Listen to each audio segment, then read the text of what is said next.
4월 둘째 주 월요일 아침 얼스의 얼스 시작합니다.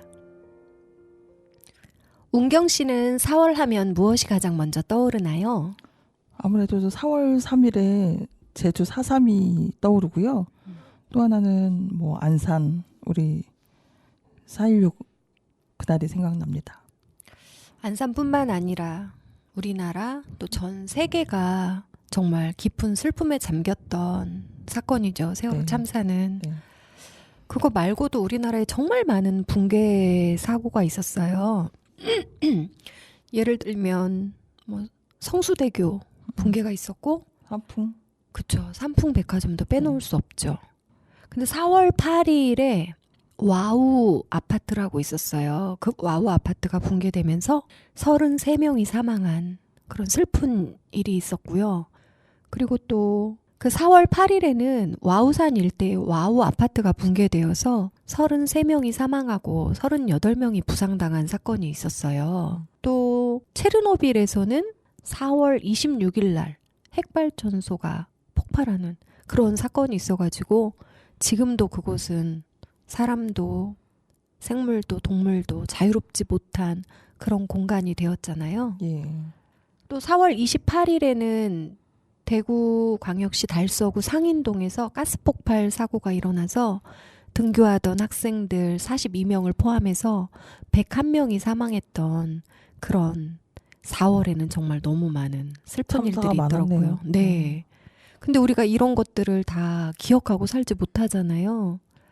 적어도 1년 내내 이런 걸 생각하지는 못해도 그 날이 되면 조금이라도 이들에게 마음을 쏟는 그런 날들이 되었으면 좋겠다라는 그런 생각이 듭니다. 네. 세상이 온통 꽃빛으로 옥빛으로 가득한 4월이라 그런지 더더욱 믿기지 않는 슬픈 날들이 많아요. 250명의 꽃 같은 아이들을 포함해서 304명의 소중한 생명이 우리 곁을 떠나간 4월 16일이 9번째 돌아왔습니다. 얼수와 운경이 함께하는 얼수의 얼스는 9번째 봄을 맞아 4.16을 기억하는 방송을 진행합니다. 추모의 마음을 담아 솔가와 이란이 함께 만든 잊지 않을게 0416 듣겠습니다.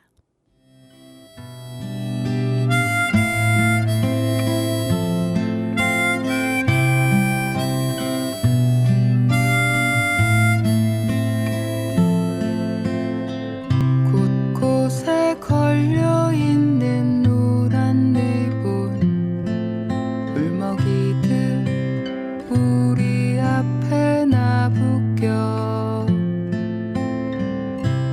빨리 떠나버린 작은 생명들 내 생각이 나 눈물이 얼마나 들뜨고 설렜을까 얼마나 차갑고 아팠을까 시간이 흐르고 모두가 잊어도 우리는 기억할게요 울지 마요 시간이 흐르고 모두가 잊어도 우리는 기억할게요 아프지 마요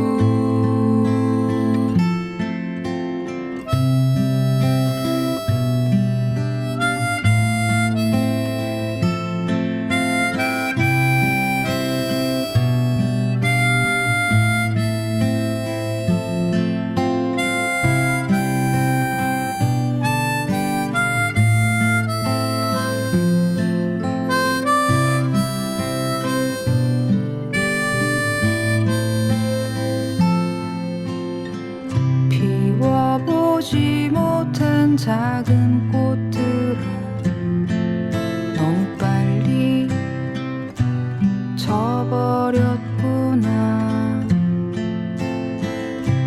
불러봐도 불러봐도 대답 없네 이제는 좀 쉬어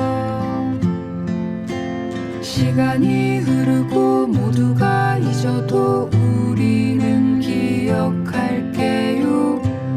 울지 마요.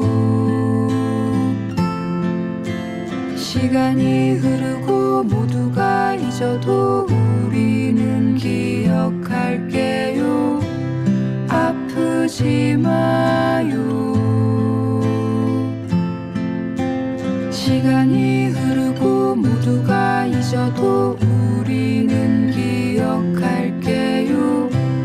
울지 마요. 시간이 흐르고 모두가 잊어도 우리는 기억할게요. 아프지 마요. 시간이 흐르고 모두가 잊어도 우리는 기억할게요. 울지 마요. 시간이 흐르고 모두가 잊어도 우리는 기억할게요. 아프지 마요. 시간이 흐르고 모두가 잊어도 우리는 기억할게. 시간이 흐르고 모두가 잊어도 우리는 기억할게요. 라는 노랫말을 듣고 보니 오늘 이야기는 주제어 중심으로 기억과 관련한 이야기를 해보면 좋겠다는 생각이 들었습니다. 네. 예를 들면 사람, 말, 장소와 같은 단어의 얼수와 운경의 기억을 이야기하는 것으로요. 어떠세요? 좋아요. 그럼 어떤 주제부터 나눌까요? 사람? 사람? 네, 좋습니다. 혹시 먼저 이야기 나눠주실래요? 어떤 사람이 4.16과 관련해서 가장 기억에 남나요? 뭐 많은 분들이 사실은 있긴 한데요. 저는 당시에 고려인 지원센터 너머라는 곳에서 일을 하고 있었어요. 고려인 지원센터이기 때문에 고려인들이 러시아어를 사용하시거든요.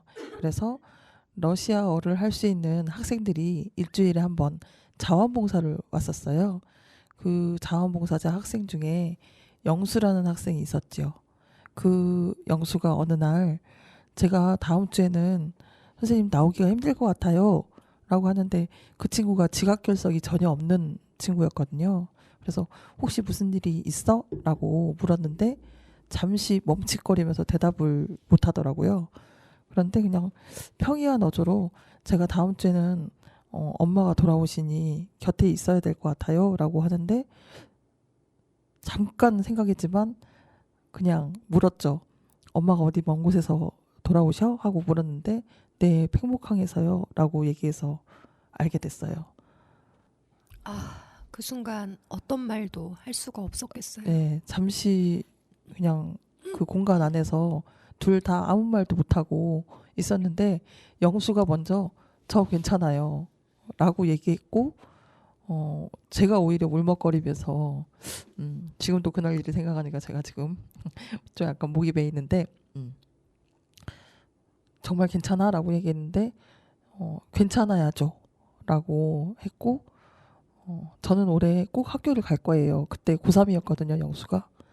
그래서 어떻게 고3을 이 아이가 이겨낼지 저는 생각만 해도 너무 막막했는데 참 잘 버티는 영수를 그 해 내내 봤습니다. 옆에서 그 모습을 보는 그 시간들이 얼마나 슬펐을까. 또 그 가족을 잃고 괜찮아야죠 라고 자기 마음을 다독이던 그 영수, 지금은 청년이 되었겠죠? 네. 그리고 그 해에 안산 문화광장에서 고려인 이주, 그 러시아로 이주하게 된 그 이주 150주년 행사인가를 그 문화광장에서 했어요. 근데 이제 세월호 참사 이후에 거의 문화광장에서 행사를 불허하고 있었죠. 어떤 그런 상황 때문에. 그런데 고려인 그 대회는 아마 허가 했던 것 같아요. 그래서 했는데 그 자리에 세월호 참사를 알리고자 한 어머님이 와 계셨어요. 그런데 제가 이제 찾아가서 인사를 했죠. 저 오늘 이거 행사 진행하는 스텝입니다. 혹시 누구 어머님이세요? 라고 물었는데 영만이 어머님이라고 하시는 거예요. 그런데 그때 제 몸에 그냥 찌리리 하고 영만이, 영수 이렇게 연결이 되면서 영수가 저희 고려인 지원센터에 일주일에 한 번씩 자원봉사 오는데 아셨어요? 그랬더니 그래서 제가 여기 왔어요 라고 하시더라고요. 그래서 엄마도 그때 처음으로 대면을 하고 알게 됐죠. 네. 저 같은 경우에는 유민 아버지 김영호 씨 기억나세요? 네. 저는 이 유민 아빠 김영호 씨가 그 목숨을 건 단식을 단식, 했었어요. 그런데 이제 너무 위험한 상황에 처하니까 국민들이 우리 하루씩 동조 단식을 해서 한 사람의 목숨을 살리는 게 어때라는 이런 동조 단식이 했죠. 있었거든요. 네. 그래서 저도 남편과 아이와 함께 광화문 광장에서 1박을 했던 경험이 있어요. 네. 1박을 하고 그 다음날 아침이 되어서 이렇게 이제 그 안에서 다양한 활동들을 했었거든요. 네. 이게 뭐 몸자부라고 해서 몸자부에 옷핀을 끼운다거나 네. 노란 리본을 만들거나, 네. 만들어서 달거나 이런 봉사활동들을 같이 병행을 하고 있었는데 어느 부스 한 곳에 이제 사람들이 몰리는 거예요. 그래서 뭘까 하고 궁금해서 갔더니 문재인 전 대통령이 거기서 이제 수염도 깎지 않은 상태에서 동조 단식 이렇게 며칠 해가지고 단식을 하고 있는 거예요. 근데 저는 그때만 해도 정말 정치인에 대한 관심이 1도 없었거든요. 그랬기 때문에 그냥 이름만 들어봤지 그 사람에 대한 호불호 이런 것도 없었던 때였어요. 그래가지고 정치인도 와서 그냥 동조 단식을 하는구나 라고 생각을 했던 거죠. 네. 그러다가 나중에 대선 때 이제 문재인 전 대통령이 후보로 나오게 되었잖아요. 네. 근데 그때 당시에는 문재인이라는 사람이 대통령이 되어야 세월호 참사의 진상이 왜 낱낱이 밝혀지겠구나 네. 라는 그런 생각이 들었던 거예요. 저도 그랬네요. 네. 그래서 지금도 잊지 못하는 게 그 해에, 그러니까 대통령 선거가 있던 그 해에 팽목항에서 이제 그 앞바다에서 진도 앞바다에서 세월호가 인양되어 가지고 목포 신항으로 이렇게 옮겨져 왔었죠. 왔었거든요. 그래서 이제 우리 가족이 목포 신항을 한번 방문을 해보자라고 해서 내려가는 길에 잠깐 선운사에 들려서 네. 기념사진을 찍는데 홍성담 화백이 이제 그림을 그린 티셔츠를 이렇게 맞춰서 입고 갔어요. 어떻게든 세월호 참사에 대해서 사람들한테 좀 알려야 돼. 네. 이게 아직 해결되지 않은 문제야 라는 걸 알리고 싶어서 똑같은 옷을 입고 가가지고 기념사진을 찍었어요. 근데 이제 그때 우리 사진을 찍을 때 뭐 V 이런 거 하면 안 된다고 했던 때예요. 왜냐면 V면 2번을 찍고 뭐 이런 거 있잖아요. 네. 네. 그래가지고 이런 거 비밀 투표로 해야 돼. 뭐 5번 뭐 이런 거 손바닥 쫙 피면 5번 이렇게 되니까 그때 제 바람에 이제 문재인 대통령이 됐으면 좋겠다라는 그런 신호로 이제 손가락으로 표시를 했던 그런 기억이 나거든요. 그때 당시에는 남편이랑 어떤 얘기를 나눴냐면 우리가 그 광화문에서 동조 단식할 때 문재인 씨를 만났잖아. 이 사람이 대통령이 될 수도 있는데 그때 우리 기념 촬영이라도 했으면 얼마나 좋았을까 이런 농담 같은 거를 하면서 그때 이제 그 목포 신항을 다녀왔던 기억이 나거든요. 아직 그 문재인이라는 정치인한테 굉장히 기대를 많이 했던 그렇죠. 때네요. 네. 그런데 대통령으로 있는 사실 5년이라는 시간이 짧다면 짧지만 또 길다면 긴 시간이거든요. 그렇죠. 근데 어떻게 그 시간 동안 세월호가 품고 있는 어떤 그런 비밀, 진상, 진실 이런 것들이 그렇게 밝혀지지 않을 수 있나? 이게 말이 되나? 이러면서 너무너무 화가 나더라고요. 그래서 이제 문재인 대통령이 임기가 거의 다 이제 되어가는 그 시점에는 이 사람에 대한 그런 실망감 근데 제가 이럴 정도면 세월호 참사로 아이를 잃은 부모님들은 부모님들이라던가 아니면 일반인 희생자들의 가족이라던가 이런 분들은 얼마나 그 마음이 찢어질까, 처참할까 이런 생각이 들더라고요. 그래서 남편이랑 또 그 얘기 나눴어요. 그래, 우리가 그때 사진 안 찍길 잘했어. 만약에 사진 찍었으면 되게 부끄러웠을 것 같아. 이런 얘기들을 나눴던 기억이 납니다. 저는 그 대통령에게 저도 희망을 걸었던 한 사람으로서 가장 서운한 것은 그 진상규명이 조금 한 발짝 다가가지 못한 것도 화가 나지만 생명안전공원에 첫 산만 떴어도 제가 이렇게 그분을 원망하지는 않을 것 같거든요. 그런데 충분히 할 수 있었음에도 불구하고 그거를 하지 못했다는 게 이렇게 오늘날에 와서 화가 날 줄은 미처 몰랐습니다. 그때는. 우리 둘이 단원 FM의 녹음실에서 이런 이야기를 하는 걸 문재인 전 대통령이 들었으면 좋겠는데 네. 아직 녹음해서 안테나를 좀 보내드릴까요? 그럴까요? 안테나를 세우지 못해서 이 방송을 듣지 못하는 이런 게 좀 안타깝게 여겨집니다. 혹시 또 말은 어떤 말들이 기억에 많이 남으세요? 말은 여러 가지 말이 있었지만 안 좋은 말은 기억하고 싶지 않아서 하고 싶지 않고요. 제한테 와서 꽂혔던 말은 5월 10일인가 9일인가 명확하진 않아요. 안산에서 처음으로 대규모 집회가 열렸어요. 문화광장을. 제가 제 기억에 안산에 살면서 그렇게 많은 사람이 문화광장에 모인 거 처음 봤거든요. 아, 그때 그 웹자보 제목이 동행이었던 아마도 것 그랬을 같아요. 거예요. 네. 그래서 처음으로 그 전국에 있는 모든 시민들도 안산으로 왔던 아주 대규모, 제 기억으로는 200만 정도가 모였다는 설이 있을 정도로 하여튼 굉장히 많은 사람이 왔었는데 그 집회에 제가 한 중간쯤에 앉아 있었어요. 저희 가족들과. 그런데 그날 동혁이 어머님이 올라오셔서 동혁이에게 보내는 편지를 읽으셨어요. 그리고 어떻게 보면 일종의 커밍아웃처럼 사람들이 자기가 나서서 이렇게 뭔가를 하는 거를 주변의 엄마들도 나를 이상하게 본다. 그 이유는 나는 동혁이의 새엄마다. 내가 동혁이의 엄마가 된 지 이제 곧 2년밖에 안 됐는데 수학여행 가기 한 달 전쯤에 처음으로 엄마라고 불렀다.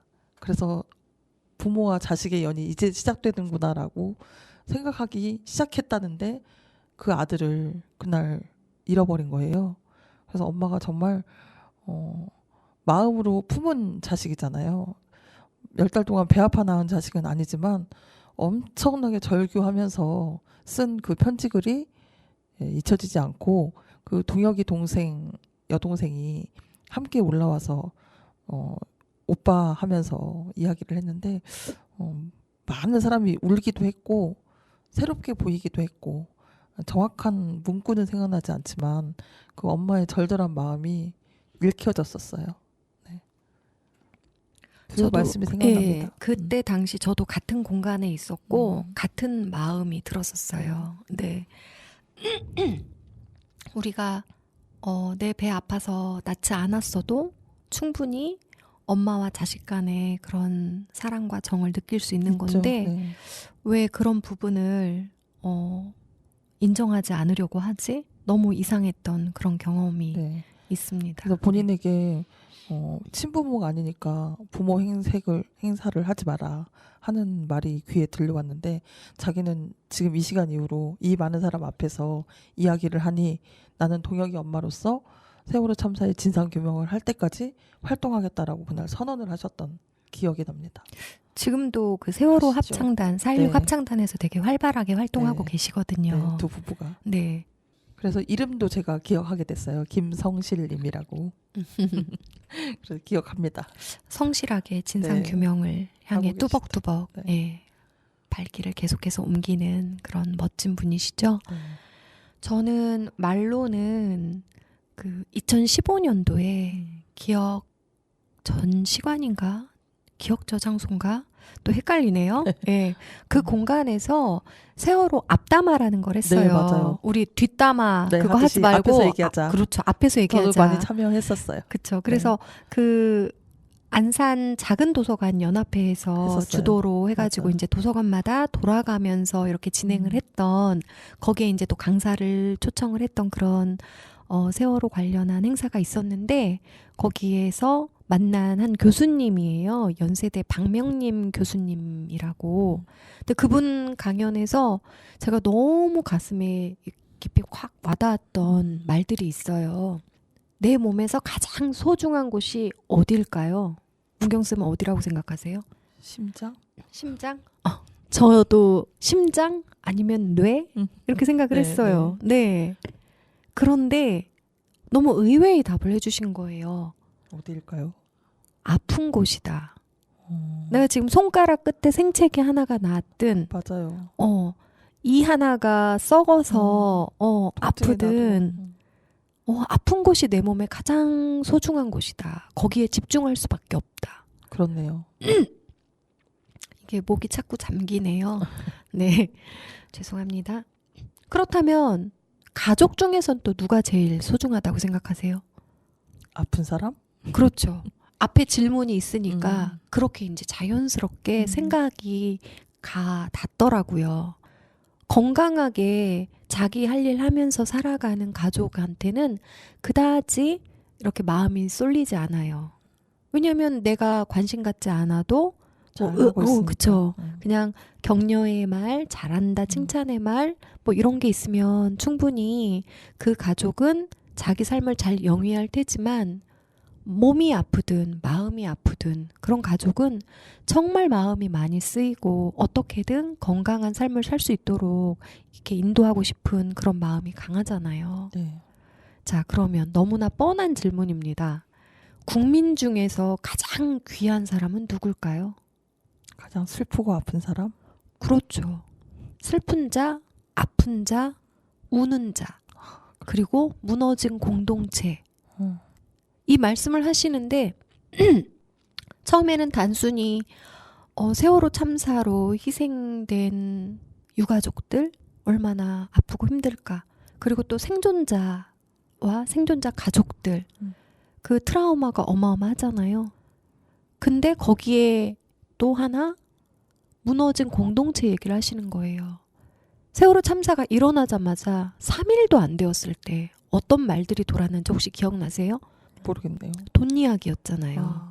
배상금을 얼마 받는데 네. 보상금을 얼마 받는데. 보험금 내기. 그렇죠. 네. 보험 많이 들어놓은 뭐 이런 아이 뭐 이런 얘기하면서. 그걸 국민이 한 게 아니라 언론이 했죠. 그렇죠. 네. 이런 갈라치기를 언론이 나서서 했고 검증되지 않은 부분들을 계속해서 베껴쓰기 하고 이러는 과정 속에서 정말 공동체가 완전히 무너져 버린 거예요. 그래서 심지어 유가족이 보는 앞에서 그래도 뭐 돈은 얼마 받으니 이런 얘기 했을 때 유가족이 광분을 할 수밖에 없는. 사람의 목숨이 돈으로 환산이 되나요? 그렇죠. 내가 저는 그게 10억 너무 분노가 일었었어요. 10억을 받든 20억을 받든 그게 사랑하는 나의 가족이 사라진 이후에 도대체 어떤 의미를 가질까라는 생각이 들더라고요. 그래서 그런 말들을 하는 그 사람들의 뇌 구조가 너무 궁금한. 그런 저희가 있는 거죠. 저희. 몰라서 그런 거 아닐까요? 아니요. 저는 의도적이지 않았을까라는 생각도 해봅니다. 배가 아팠을까요? 네. 내 평생에 평생 만져보지 못한 그런 돈 이야기로 정말 너무 슬퍼서 아파서 우는 사람들 상처에 소금을 뿌리는 그런 행위를 했던 사람들의 그런 말들이 지금도 잊히지 않아요. 아까 너무 아픈 말들은 기억하고 싶지 않다라고 했는데 제가 사실 잘 잊지 못하는 못된 버릇이 있어요. 그래서 나쁜 말들도 너무 오래오래 기억에 남는 거예요. 그러니 유가족도 아니고 생존자 가족도 아닌 단지 이웃이었던 저한테도 너무나 큰 상처가 되는 거죠. 그래서 정말 말이 사람을 죽이기도 하고 살리기도 하는구나라는 걸 또 세월호 참사를 통해서 느꼈던 경험이 있습니다.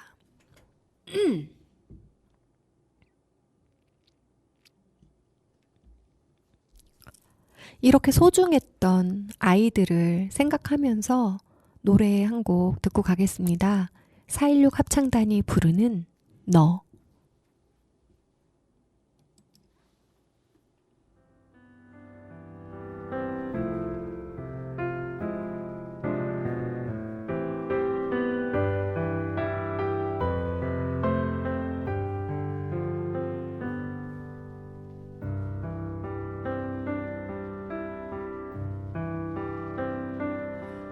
태어나던 날 처음 잡던 손 목소리를 알아듣던 너 3살 전 기차장에 매달려 세상을 바라보던 너 7살 벚꽃을 보며 팝콘이 터진다고 말하던 너 10살 전 같이 본 노을 엄마 늦지 말라 하던 너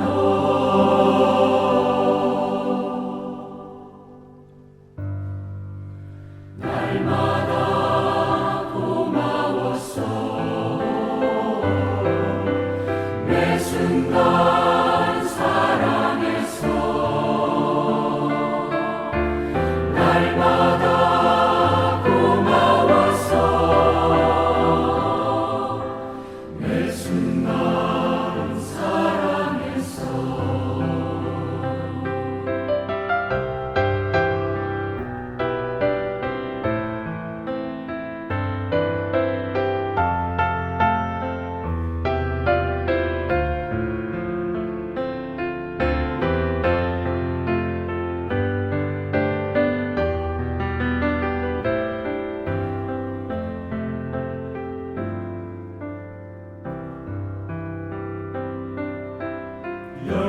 12살 깁스를 하고서 사인을 해보라던 너 열매 은행 잎을 주워 선물이라고 내밀던 너 16 방문을 닫고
가슴이 정말 먹먹해지는 그런 노래예요. 네.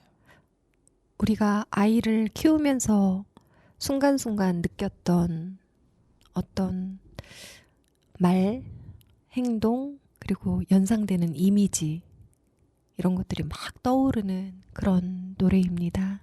저는 이 노래 들으면 이렇게 가족 사진첩, 네, 그거 넘기는 것 같은 그런 느낌이 들더라고요. 그리고 뭐 아이들 돌사진부터 시작해서 이렇게 쭉 넘어가잖아요. 그런데 그 어머님들이 가지고 있는 사진이 그 아이의 17살이나 18살 초반에서 딱 멈춰 있을 걸 생각하니까 진짜 더 눈물이 많이 나는 것 같더라고요. 그래서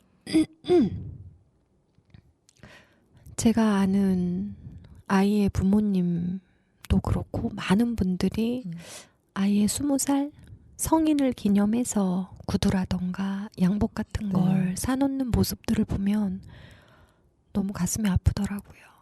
심지어 그 재작년에 제가 그 아이들 유품 정리해서 이제 생명안전공원 들어오면 거기에 어떤 유품들을 넣을 것인가 때문에 조사를 한 적이 있거든요. 그때 어떤 어머님 댁에 갔는데 그 선생님 말씀대로 아이의 양복을 사놓으셨더라고요. 양복은 아빠가 사왔어요. 그런데 엄마는 그 양복 속에다가 근데 지갑 안에다가 돈을 두둑히 넣어가지고 그 오른쪽 아이 안주머니에다가 탁 넣어뒀더라고요. 그 어머님 혹시 이렇게 누가 빼가시면 어떻게 해요? 그랬더니 뭐 빼가도 어쩔 수는 없지만 아이가 이거를 용돈으로 썼으면 좋겠는 그 마음까지 거기에 담겨져 있는 것 같아가지고 그때도 또 한바탕 그 어머님이랑 막 한참 눈물바람을 하곤 했는데 어떤 마음이실까 싶습니다. 그래서 우리가 더 그 아이들의 이름을 불러주고 그렇죠. 기억을 하고 이런 것들이 얼마나 필요한 일이고 네, 힘이 되는 중요하고. 일이고 중요한 일인지를 또 한번 깨닫게 되는 것 같아요. 이번에는 운경 씨가 정말 4.16과 관련해서 기억이 나는 장소에 대한 이야기를 한번 들려주시겠어요? 저는 우리 집 거실이에요. 낯설죠? 네. 왜 거실이냐면 그때 당시 아까 말씀드렸다시피 고려인 지원센터 너머라는 곳에서 일을 했는데 너머는 인권단체이고 고려인들이 퇴근하고 오셔가지고 대부분 상담을 많이 요청하고 하기 때문에 오후에 1시 출근이었어요. 그래서 집에서 한 11시나 12시까지 있다가 점심을 좀 이르게 먹고 출근을 하곤 했는데 그 참사가 일어난 그 날부터 거의 한 2달 가까이를 아무것도 못했어요. 정말로. 그래서 새벽에 일어나면 멍하니 TV를 틀어놓고 그 언론에서 떠드는 말도 안 되는 소리임에도 불구하고 계속 2, 3일간을 처음에는 보다가 나중에는 그 TV로 그걸 보는 게 이게 의미가 없겠다 싶더라고요. 그래서 그때 제가 처음으로 유튜브라는 거를 보게 됐는데 누군가 알려주더라고요. 유튜브에 보면 다른 언론이 있다. 그래서 그때 알게 됐죠. 팩트TV랄지 뭐 그런 세월호의 참사의 그 팽목하게 현장을 낱낱이 다르게 알려주는 그 언론들을 접했는데 거실에 앉아가지고 매일 제 거 핸드폰 하나, 그다음에 뭐 다른 뭐 노트북 같은 거 하나, 뭐 한 3가지 정도의 그 전자기기를 놓고 같은 사안을 어떤 같은 팩트를 어떻게 다르게 얘기하는가를 거의 모니터링 하다시피 앉아서 매일매일 보고 제가 SNS 잘 안 하는 편이었는데 그때부터 뭐 카카오 스토리랄지 뭐 이런 거에 계속 미친 듯이 그거를 얘기를 했던 것 같아요. 왜냐면 얘기하지 않을 수 없었던 어떤 마음의 막 울림들이 있었고 그 주류 언론이라고 하는 사람들이 팩트를 얘기하지 않고 자꾸 자기네 의견을 더 씌워가지고 다르게 이야기하는 모습을 혹은 틀리게 이야기하는 모습까지도 봤기 때문에 내가 적어도 아는 한 이건 아닌데 싶은 내용들은 찾아서 저 지역에 있는 지방에 있는 저는 이제 지역이 지방이 더 고향이기 때문에 특히 전주에 있는 제 동창들 이런 사람들한테 너희가 알고 있는 건 그게 사실이 아니야 라는 말을 해줘야 되겠었어요. 그래서 그 거실에 앉아서 출근하기 전까지 거의 초치기로 계속 막 기사들을 퍼날르고 그다음에 유튜브에 링크를 걸어서 이걸 봐라. 너희가 보는 KBS, MBC하고 내가 보낸 이 자료하고 어떻게 다른가를 구분해라 하면서 계속 그 보내는 작업들을 제 동료들이 그때 그러더라고요. 미친 듯이 했다고. 그런 그 일을 했었죠. 방 안의 풍경이 이렇게 눈앞에 싹 그려지네요. 저 같은 경우에는 단원고등학교에 있던 기억교실이에요. 처음에는 정말 슬플 것 같아서 기억교실을 찾아가지 못했거든요. 그러다가 안 되겠다 싶어가지고 갔는데 너무 따뜻한 색깔로 가득 차 있는 거예요. 그리고 그때 처음 뵀던 분이 지성 아버님이었어요. 416TV. 네. 너무 마르신. 그쵸. 근데 이제 그분이 옆에서 그런 말씀을 하시는 거예요.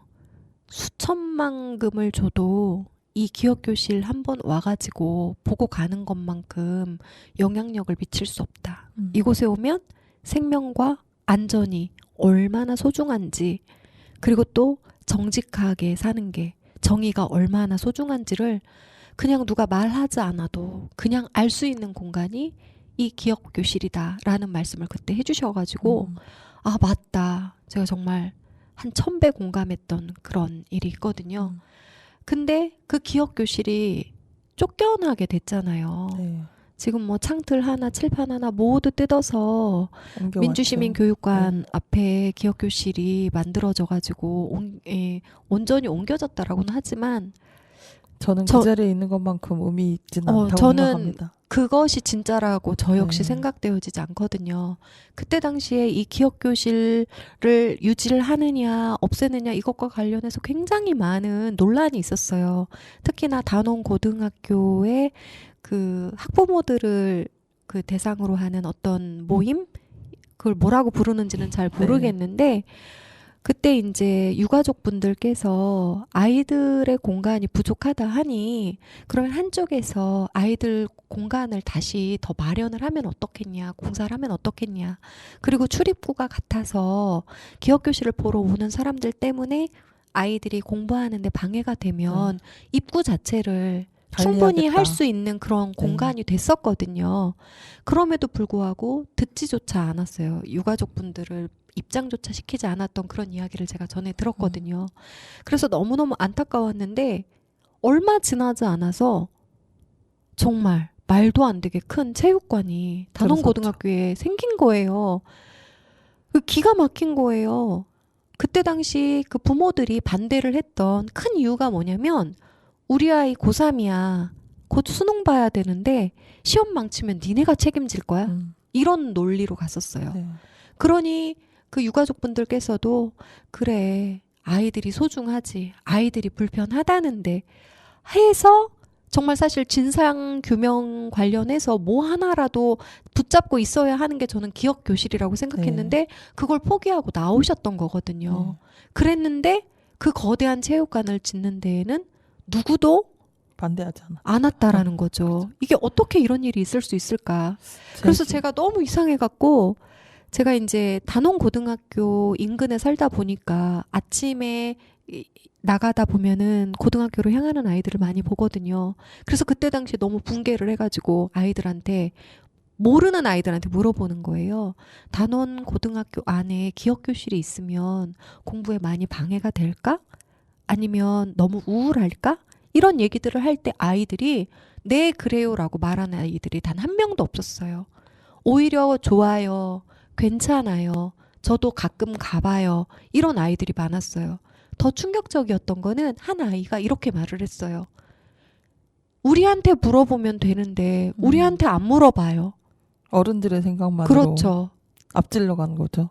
그래서 너무 가슴이 아팠던 기억이 납니다. 저는 또 한 가지 단원고에 대해서 또 생각나는 게 또 저도 있는데 기억교실 이제 옮겨야 한다라고 했을 때 어머님들이 그 차가운 바닥에 앉아가지고 한 일주일 정도 싸우셨던 걸로 기억나거든요. 네, 기억교실을 막 강제로 네. 빼내려고 했던 네. 사람들이 있었죠. 그때 그래서 거의 매일은 아니지만 한뭐 열흘 계셨다면 한 저도 2, 3일 정도 같이 갔었던 기억이 있거든요. 근데 그 후에 제가 이제 도서관 관련 활동들을 해서 그 단원고 사서쌤을 알고 있거든요. 몇 년 후에 들은 이야기예요. 그 공간이었어요. 아이들이 있던 그 건물 1층. 거기에 도서관이 있었고 옆에는 빈 공간이 있었는데 예전에는 다 같이 먹을 수 있는 급식실이 없었대요. 근데 그 기억교실을 빼고 거기다 지은 게 급식실이에요. 돈이 얼마나 많이 들어왔는지 단원고 제가 정말 명확히 들은 얘기인데 그 교장선생님이나 교감선생님한테 수시로 어디선가 전화가 와서 후원금이 얼마가 필요하냐. 우리가 이런 거 지어줄게. 뭐 요청하는 것만 말하면 뭐든지 해줄게. 이런 거가 그 참사 이후에 엄청나게 많이 들어왔다고 해요. 그래서 단원고에 일반 학교에서는 쓸 수 없는 정도의 비용에 돈이 그렇게 많이 들어왔대요. 그래서 별로 고치지 않아도 되는 곳까지 다 수리하고 고치고 새로 리모델링하고 그래서 그 도서관도 그 당시에 리모델링을 했고요. 그다음에 그 급식실도 엄청 크게 새로 지어서 물론 그 당시에 다니던 학생들이 혜택을 보는 거 필요하죠. 그렇지만 진상규명을 위해서 그 아이들이 머물렀던 그 공간을 놔두는 것만큼 더 중요한 일이 있었을까 저는 그런 생각이 지금도 들거든요. 맞아요. 저도 그렇게 생각을 합니다. 세월호 참사 후 9년이 되도록 우리 운경 씨처럼 또 많은 사람들이 그래도 유가족과 생존자 가족 옆에서 곁이 되어주려고 많이 노력을 했어요. 그래서 이 시간에는 그런 시민들한테 선물하고 싶은 노래가 있습니다. 네, 온 봄의 길 위에서 함께 들어볼게요. 네.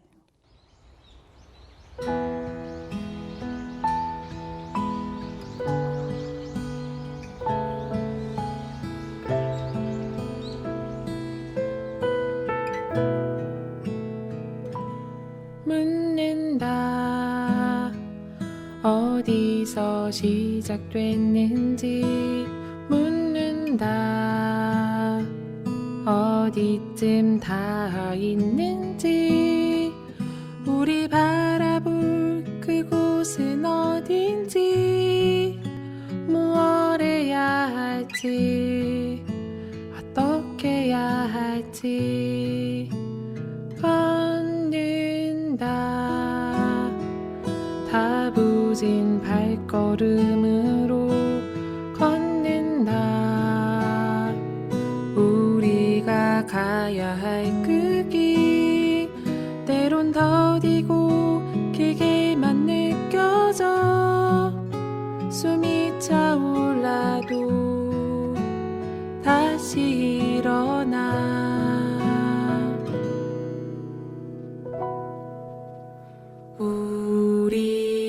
우리는 험한 땅불이 내려온 우리는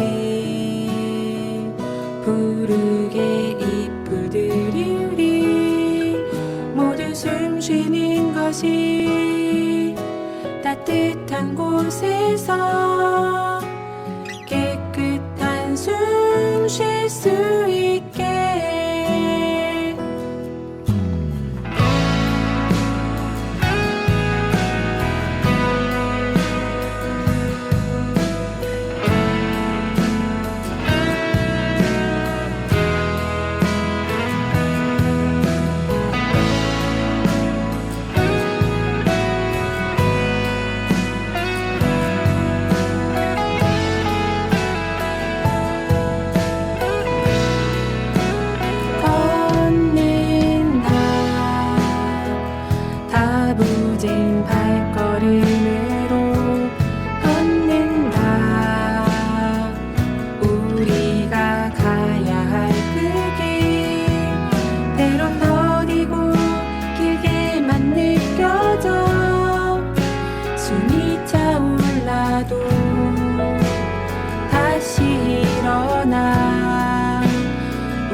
숨쉬는 것이 있는 그곳에서 아름다울 수 있게 모든 생명이 있는 그곳에서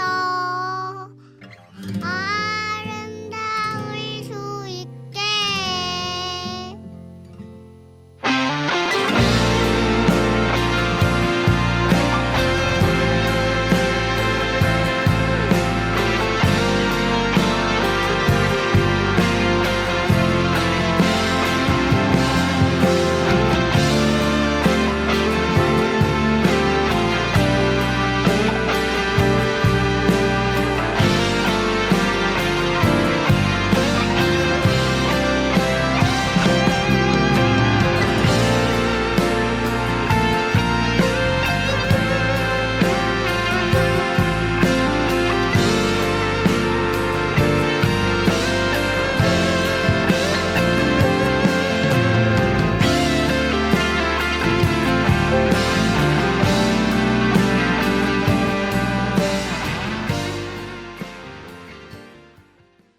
마지막 아이의 목소리가 압권이네요.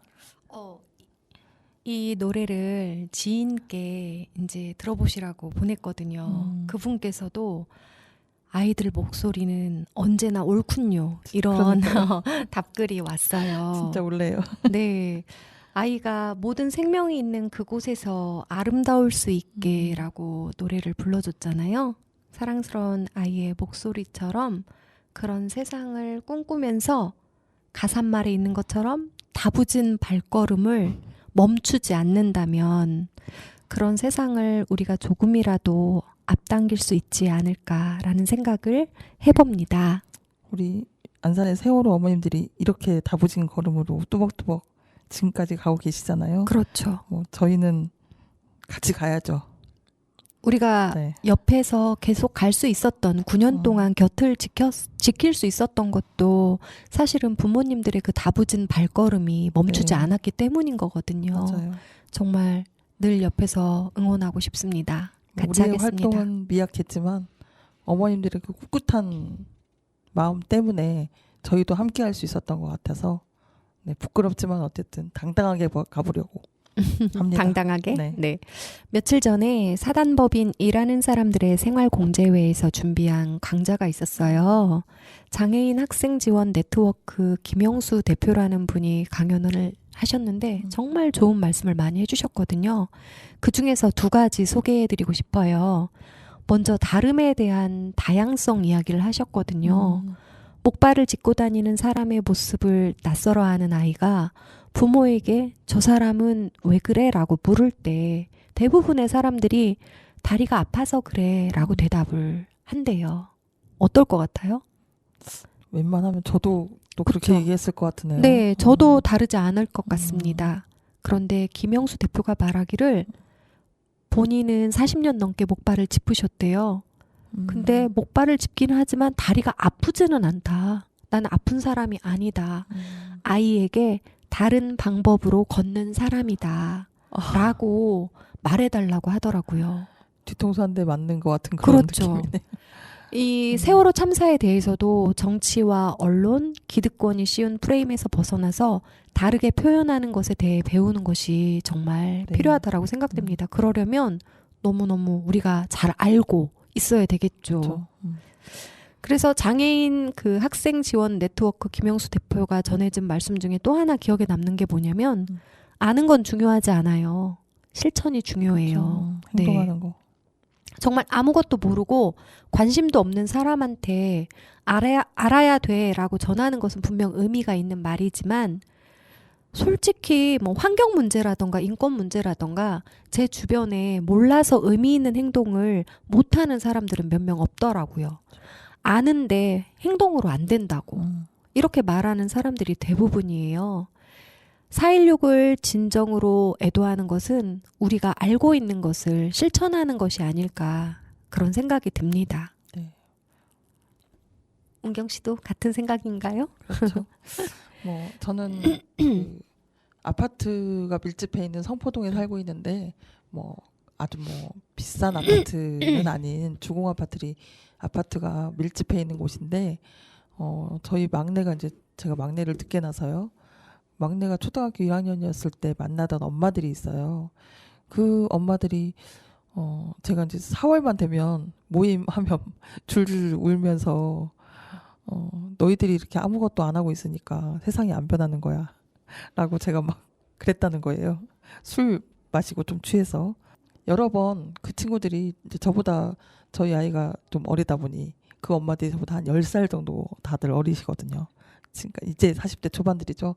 당시에는 30대 다 초반들이었는데 그분들이 하여튼 4월만 되면 술 먹지 말고 돈 모아서 후원금으로 보내라. 뭐라도 하자. 네. 그래가지고 여러 번 뭐 1학년 몇 반 또 엄마들 일동 해가지고 보냈었거든요. 제가 하도 얘기하고 여러 번 반복해서 얘기하니까 언니를 위해서라도 한 번은 해야 될 것 같다라고 시작한 게 그 당시에 한 2015년부터 한 서너 번 이렇게 했던 것 같아요.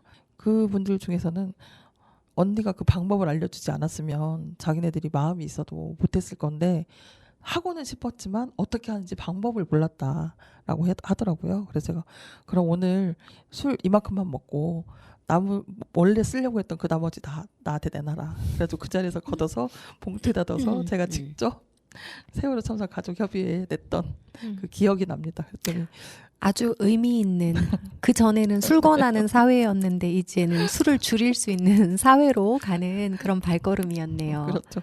네, 은경 씨, 세상에서 나 자신 이외에는 누구도 건드릴 수 없고 막을 수도 없는 것이 뭐라고 생각하세요? 진실? 진실? 밝혀지지 않으면 그것이 진실인지 아닌지 알 수가 없으니까 그 부분은 제가 뭐라고 말할 수가 없겠는데 누구도 건드릴 수 없는 것은 나의 기억이라고 생각이 돼요. 그렇네요. 네, 그래서 4월 16일이 아니더라도 아픈 4월이 아니더라도 우리가 기억해야 하는 그 많은 이름들이 있다.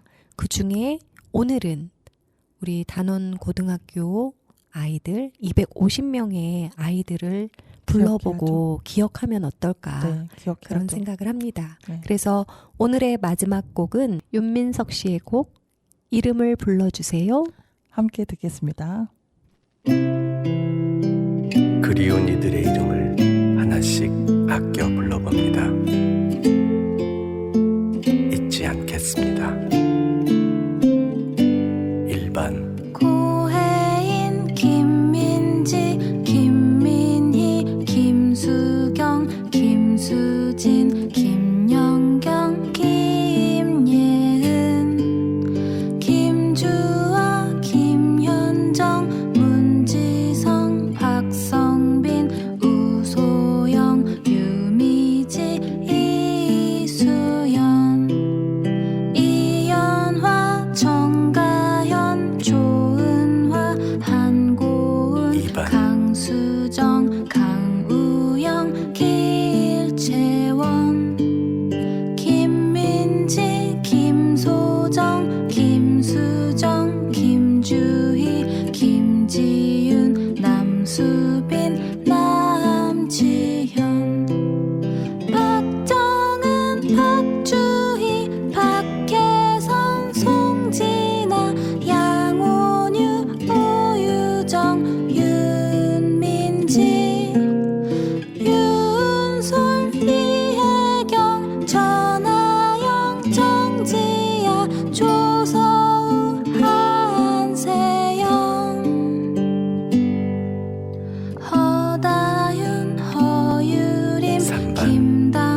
정예진 최수희 최윤민 한은지 황지현 4번 강승묵 강신욱 강혁 권오천 김건우 김대희 김동혁 김범수 김용진 김웅기 김윤수 김정현 김호연 박수현 박정은 빈하용 슬라바 안준혁 안형준 임경빈 임요한 장진용 정차웅 정휘범 진우혁 최성호 한정무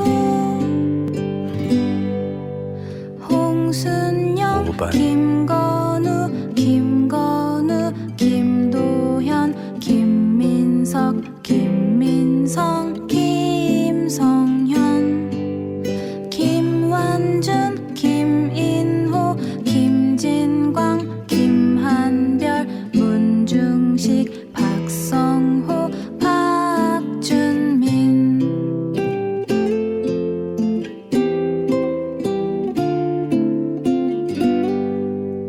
박진리 박홍래 서동진 오준영 이석준 이진환 이창현 이홍승 인태범 정이삭 조성원 전인호 최남혁 최민석 6번 구태민 권순범 김동영 김동협 김민규 김승태 김승혁 김승환 남현철 박세도 박영인 서재능 선우진 신호성 이건기 이다운 이세현 이영만 이장환 이태민 전현탁 정원석 최덕하 홍정용 황민우 7번 박수인 국승현